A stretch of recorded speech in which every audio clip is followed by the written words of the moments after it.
Ten człowiek przyczynił się do śmierci milionów ludzi. Jako generalny gubernator odpowiadał za terror i eksterminację na podległym mu terenie. Sam siebie określał mianem króla, a na swoją siedzibę wybrał Wawel. Jego udziałem było nie tylko bezwzględne wykonywanie woli Führera, ale również masowy rabunek dzieł sztuki oraz wymordowanie polskiej inteligencji. W przeciwieństwie do wielu prominentnych zbrodniarzy, Hans Frank został aresztowany i postawiony przed sądem, gdzie odpowiedział za popełnione przez siebie zbrodnie. Jak wyglądały kulisy tego procesu? Zapraszamy na kolejny film.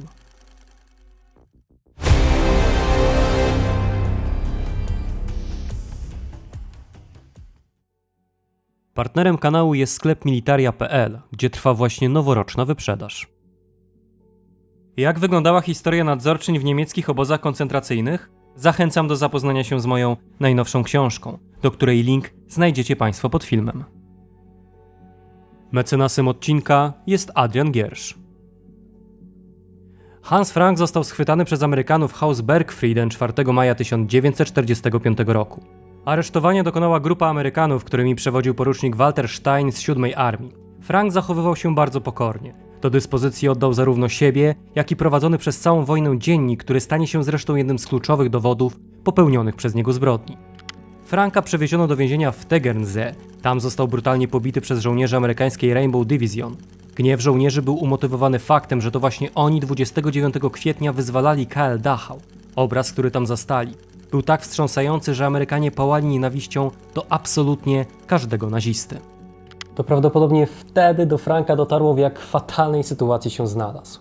Po tym, jak otrzymał łomot od Amerykanów, targnął się na swoje życie, jednakże bezskutecznie. Ten epizod pozostałby w zasadzie niezauważony, gdyby nie fakt, że badający go psychiatra, dr Leon Goldenson, kilka miesięcy później zauważył na krtani zbrodniarza świeże blizny. Nie była to zresztą jego jedyna próba samobójcza. Gdy Franka przewieziono do lazaretu w Berchtesgaden, ponownie targnął się na swoje życie, tym razem raniąc się na wysokości łokcia i nadgarstka. Jego stan psychiczny był fatalny. Frank nie wiedział, co się z nim dzieje. Był całkowicie zdołowany zarówno swoją sytuacją, jak i klęską Rzeszy i śmiercią Hitlera, o czym otwarcie powiedział innemu psychologowi, Gustawowi Gilbertowi. Zanim Frank dotarł do Norymbergi, przewieziono go do Augsburga, Monachium, ponownie do Augsburga, a wreszcie do Mondorf-Lebain, gdzie przetrzymywano też wielu innych zbrodniarzy. Warto zauważyć, że ośrodki, w których zamykano nazistów, alianci określali mianem Eschken lub Dustbane, co pogardliwie oznaczało kosz na śmieci. W ośrodkach Frank nie garnął się do żadnych większych kontaktów, nie nawiązywał dłuższych rozmów ze współosadzonymi, chociaż naziści generalnie szukali ze sobą kontaktu. Tak czy inaczej wpisywało się to w ogólną pozycję Franka w strukturach III Rzeszy. Z pozoru mogłoby się wydawać, że był to jeden z kluczowych nazistów. W rzeczywistości jednak był zawsze w drugim rzędzie. Wyjątkowo dobrze obrazywało to jego konfrontacje z czołowymi nazistami, takimi jak Heinrich Himmler czy Hermann Göring, które Frank najczęściej przegrywał. Sam Hitler traktował go w pewnym momencie ze sporym dystansem. Co prawda przyznał mu funkcję generalnego gubernatora, ale jeśli nie musiał, nie rozmawiał z Frankiem zbyt często. Nigdy również nie odwiedził prawnika na Zamku Królewskim na Wawelu, nad czym generalny gubernator niezwykle ubolewał i co położyło się cieniem na jego poczuciu własnej wartości. Tak więc Frank podczas uwięzienia pogrążył się we własnym świecie, najczęściej spacerując z modlitewnikiem i manifestując wszystkim swój powrót na łono kościoła.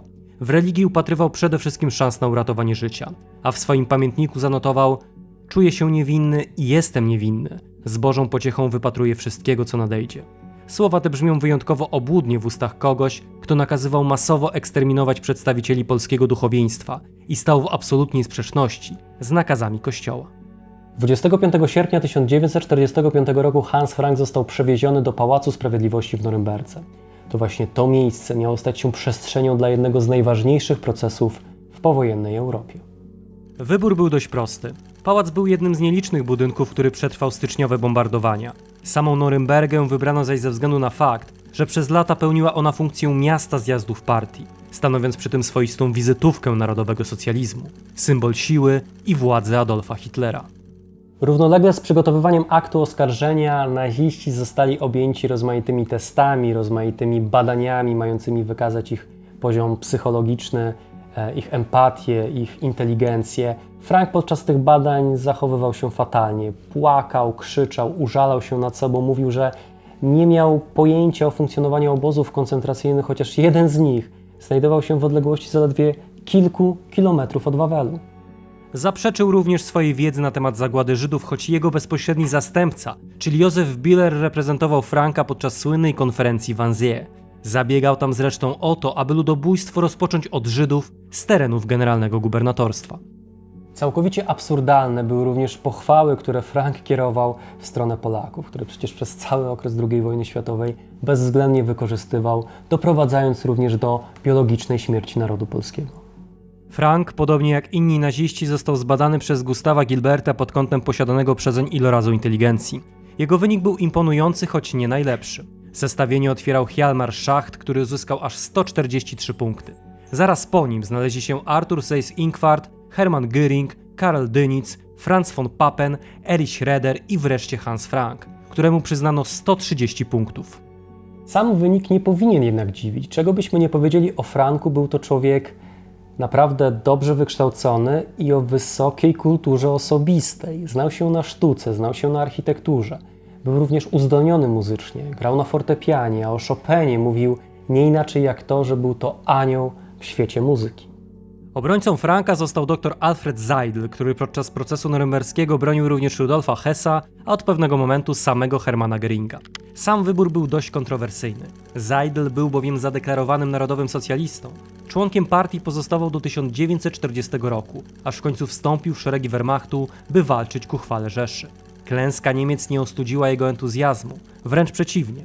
W swojej powojennej karierze był niezwykle mocno zaangażowany w obronę byłych nazistów. Poza Frankiem i Hessem, którego starał się rehabilitować aż do śmierci, Seidl podjął się obrony Karla Brandta, Oswalda Pohla, a nawet Ilse Koch. Póki co musiał jednak skupić się na sprawie generalnego gubernatora, której przebieg był bardziej burzliwy niż z pozoru mogłoby się wydawać. 20 listopada 1945 roku rozpoczął się jeden z najważniejszych procesów w powojennej Europie. Nazajutrz wszystkim oskarżonym zadano pytanie, czy przyznają się do winy. Wszyscy, łącznie z Hansem Frankiem, odrzekli, że nie. Już 18 października, czyli na rok przed rozpoczęciem procesu, każdy z oskarżonych otrzymał kopię aktu oskarżenia. Wyszczególniono w nim 4 główne zbrodnie, za które mieli być sądzeni najważniejsi dygnitarze III Rzeszy. W ich skład weszły podżeganie do wojny, zbrodnie przeciwko pokojowi, zbrodnie wojenne oraz zbrodnie przeciwko ludzkości.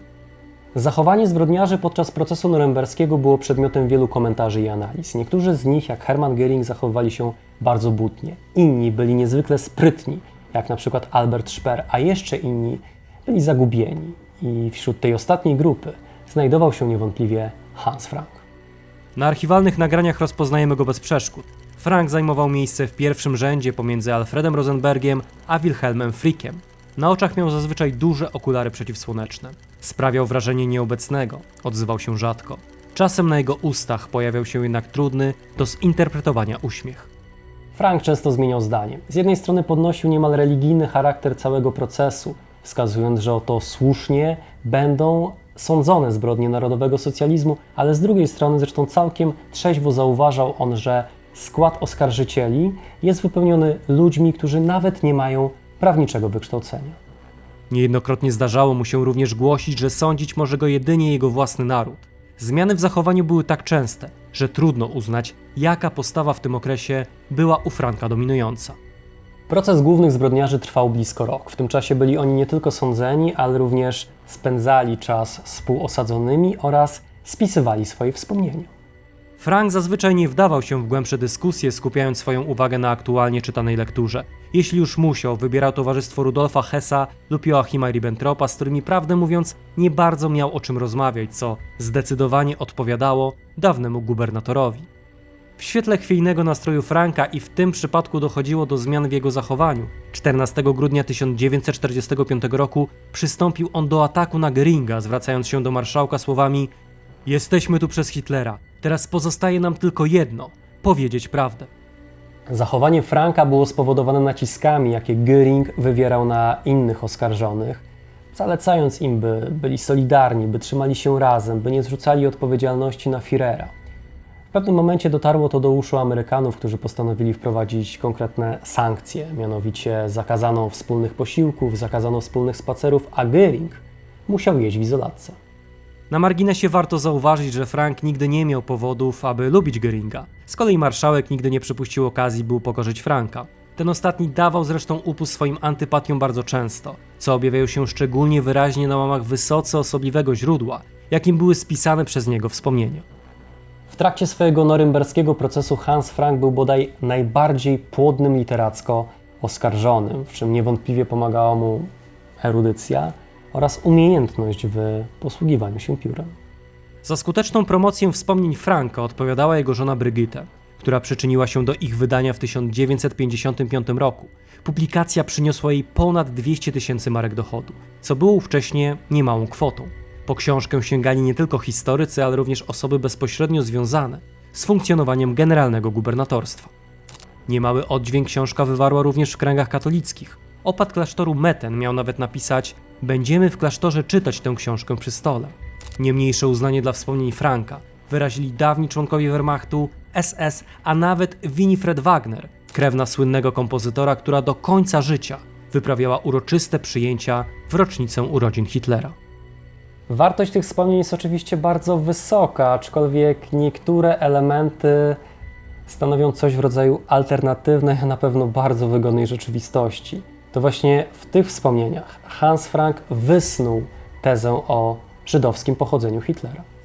Relacja wysokiej rangą dygnitarza wydawała się bardzo wiarygodna i akceptowana przez szerokie grona odbiorców, jednakże jak wykazały badania DNA z początku XXI wieku, rewelacje Franka nie miały zbyt wiele wspólnego z prawdą. Warto jednak zauważyć, że w świetle tych wszystkich dziwactw Hansa Franka, tych wszystkich dziwnych postaw, które reprezentował, czasami zdarzały się chwile faktycznej szczerości eks-gubernatora. Gdy w jednej z rozmów Gustav Gilbert zapytał go o motywy, dla których niegłupi przecież Frank brał udział w całej machinie zbrodni III Rzeszy, ten miał odrzec: „Nie wiem, sam nie bardzo potrafię to zrozumieć. Musi we mnie tkwić jakiś pierwiastek zła, jak we wszystkich ludziach. Masowa sugestia to raczej nie jest wyjaśnienie. Ambicja, tak, ona miała z tym mnóstwo wspólnego. Niech pan sobie tylko wyobrazi. W wieku 30 lat byłem ministrem, rozjeżdżałem się limuzyną, miałem służących. Sądzę, że chciałem rywalizować z dowódcami SS. Ale Hitler pielęgnował to zło w człowieku. Tak, to naprawdę było fenomenalne. A więc władza, uznanie i pieniądze. Tyle wystarczyło, aby stać się obojętnym na los milionów mężczyzn, kobiet i dzieci. Przede wszystkim jednak Frank pozostawał kłamcą. Gdy 16 lutego 1946 roku rozmawiał z Gilbertem, powiedział mu, że nigdy nie przyłożył ręki do żadnych masowych egzekucji, żadnych rozstrzeliwań i zarzekał się, że mówi o tym jak księdzu na spowiedzi. Było to jednak podłym kłamstwem, a dowodem na obłudę Franka niech pozostanie wydane przez niego 2 października 1943 roku rozporządzenie celem zwalczania zamachów na niemieckie dzieło odbudowy w generalnym gubernatorstwie. W świetle tego dokumentu za każdy akt dywersji wybrana część niewinnych ludzi w liczbie od 10 do nawet 200 była natychmiast rozstrzeliwana na ulicach danego miasta. Frank miał krew na rękach, a to tylko jeden z wielu dowodów świadczących o jego nikczemnej działalności, z którymi ten mógł się zapoznać już w pierwszych dniach procesu. Jeden z najbardziej wymownych momentów na sali sądowej nastąpił 29 listopada 1945 roku. To właśnie wtedy wyświetlono film przedstawiający obozy koncentracyjne. Powszechnie dzisiaj znane sceny wzbudziły na sali olbrzymią trwogę. Stosy trupów, fatalne warunki sanitarne, bliscy śmierci głodowej więźniowie. Celowo postanowiono pokazać te sceny oskarżonym dygnitarzom, którzy rzekomo o niczym nie wiedzieli lub marginalizowali swoją wiedzę na temat niemieckich fabryk śmierci. Podczas prezentacji materiałów oskarżeni byli naprawdę zbici z tropu. To, co widzieli, było niezwykle upokarzające. To, co widzieli, obnażyło zbrodniczy charakter III Rzeszy. Nawet tacy oskarżeni jak Göring byli tym wszystkim zaskoczeni. Göring chował twarz w ręce. Z kolei Hans Frank był bardzo nerwowy. Mówił coś pod nosem, szeptał, że to okropne oraz wycierał oczy palcami, ponieważ płakał. Pod nosem szeptał, że to okropne i straszne. To, co zobaczył na nagraniach, kompletnie go rozbiło. Już później w celi miał wybuchnąć płaczem, przerywanym krzykiem i przyznać Gilbertowi, że każdy z oskarżonych dokładnie wiedział o tych zbrodniczych miejscach. Nieco inaczej wyglądała późniejsza o 4 miesiące prezentacja filmów z Majdanka i z Auschwitz. Wtedy już naziści byli dużo bardziej ośmieleni i dużo mniej emocjonalnie reagowali na to, co było im prezentowane. Przełom nastąpił jednak 15 kwietnia 1946 roku, gdy w charakterze świadka powołano Rudolfa Hessa, czyli pierwszego komendanta i faktycznego twórcę KL Auschwitz. Hess potwierdził wtedy zbrodniczy charakter obozu, którym przyszło mu kierować, podając rozmaite szczegóły z jego funkcjonowania. 3 dni później na świadka powołano samego Hansa Franka, który stanął i zaskoczył wszystkich, ponieważ przyznał się do winy. Powiedział, że relacja Hessa wywarła na nim olbrzymie wrażenie, a on sam, Hans Frank, czuje się całkowicie odpowiedzialny za zbrodnie narodowego socjalizmu. To właśnie tego dnia, ku wielkiemu oburzeniu Göringa i zaskoczeniu pozostałych oskarżonych, Frank wypowiedział słynne słowa: nawet 1000 lat nie zdejmie z Niemiec tej winy. Nie bez znaczenia pozostaje fakt, że Frank był naprawdę niezłym mówcą. Innymi słowy, jego zeznania były niezwykle ważnym punktem procesu i wyraźnie poruszyły widownię. Sam Frank był bardzo zadowolony ze swojego kroku, chełpił się nim, chwalił się nim przed psychologami, którzy go odwiedzali. Chyba wydawało się Frankowi, że dzięki temu uniknie kary śmierci, o czym świadczą kolejne wydarzenia. 11 lipca 1946 roku mowę końcową wygłosił mecenas Seidl, który postanowił przedstawić swojego klienta w jak najlepszym świetle, opierając się głównie na wyrażonej przez niego skrusze, co przynajmniej z pozoru było całkiem mocnym punktem zaczepienia. Na niekorzyść Franka przez cały czas trwania procesu grał jednak ów dziennik, który przekazał on Amerykanom podczas aresztowania. Gdy było to możliwe, wykorzystywał go na własną korzyść, jednakże w większości przypadków dziennik obnażał zbrodniczy charakter rządów Hansa Franka. Takiego zdania byli również oskarżyciele, którzy nie dali się nabrać na grę prowadzoną przez eks-gubernatora. Eks-gubernator zdał sobie z tego sprawę i gdy 31 sierpnia nadeszła możliwość wygłoszenia ostatnich słów przez oskarżonych, wycofał się ze swojego twierdzenia o 1000-letniej odpowiedzialności narodu niemieckiego, czym dał oczywiście satysfakcję niektórym zbrodniarzom. Proces norymberski dobiegał końca. Teraz należało tylko czekać na ogłoszenie wyroków, które w przypadku większości oskarżonych nie były żadnym zaskoczeniem. Nad losem Franka debatowano 2 i 10 września. Alianci mieli pewien problem w zgodnym zakwalifikowaniu jego zbrodni, jednakże byli jednogłośni co do kary, jaką ten powinien ponieść. Warto jednak odnotować, że reprezentujący Francję Henri Donedy de Fabre zaproponował dla Franka dożywocie. Przedstawiciele Stanów Zjednoczonych, Wielkiej Brytanii i Związku Sowieckiego nie brali jednak tego pod uwagę i zdecydowanie opowiedzieli się za karą śmierci. Hans Frank, guilty of war crimes and crimes against humanity, death by hanging. Sentencję wyroku odczytano 1 października. Wypunktowano w niej, że Hans Frank jest między innymi winien śmierci milionów Polaków i Żydów oraz eksploatacji podległego mu terenu. Gdy Frank wrócił do więzienia, napotkał Gilberta, do którego miał odezwać się słowami: śmierć przez powieszenie. Zasługuję i czekam na to. Cieszę się, że przez ostatnich kilka miesięcy miałem okazję się bronić i nad wszystkim zastanowić. Do wykonania egzekucji przystąpiono w nocy z 15 na 16 października. W przededniu wykonania wyroku Hans Frank otrzymał rozgrzeszenie i przyjął komunię świętą.